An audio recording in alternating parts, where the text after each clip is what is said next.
Hi everyone, welcome back to Function Pilates. I'm Vanessa Kelly, master trainer and studio owner of Function Pilates located in Tempe, Arizona. I'm here today to walk you through a default series of exercises to place into your intermediate abdominal category. I'm working on a balanced body piece of equipment, and the exercises we're going to go over includes all springs on, no matter what piece of equipment you're working on. I understand as a student that going through the Pilates teacher training course can be overwhelming and challenging. So these videos and tutorials are here to assist you and help you throughout the process. So if you do like the videos, please don't forget to subscribe, like, and share, and I hope to have you along the journey. The short box series falls into our ab category, and I'm using a dowel for my prop. Begin your client in a seated position on the short box and feet securely under the safety strap. With the wrist shoulder level, take an exhale to articulate the spine into round back. Think of tucking those imaginary tail feathers underneath you, scooping the belly in a C-curve position. Cue your client to squeeze with the glutes on the return up. Repeat 5 to 8 times before moving into the next variation.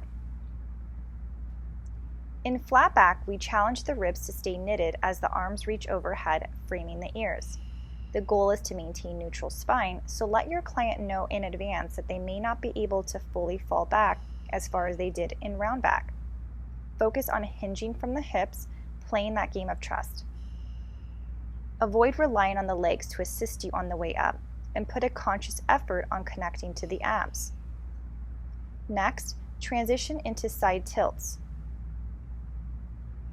The movement is simple. It requires laterally side bending from left to right, but the work is what must be created. Talk your client into how to properly engage the abs and maintain engagement as the sits bones stay anchored to the mat. Create heat in the midsection and think of the body weight heavy on the lift back to center.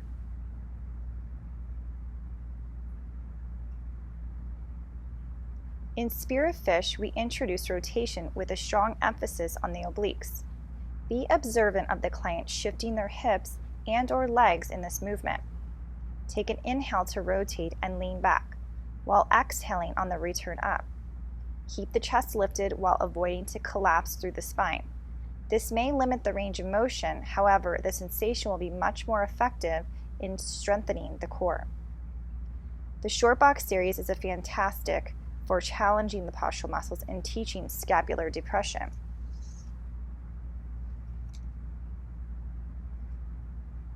Finally, go ahead and take a nice hip stretch by placing the left ankle over the right knee, holding on to the handles of the box and leaning forward. Once you're ready, take it to the other side. And this concludes the intermediate ab series. Follow me into the sideline series with the strap in the intermediate hip category next.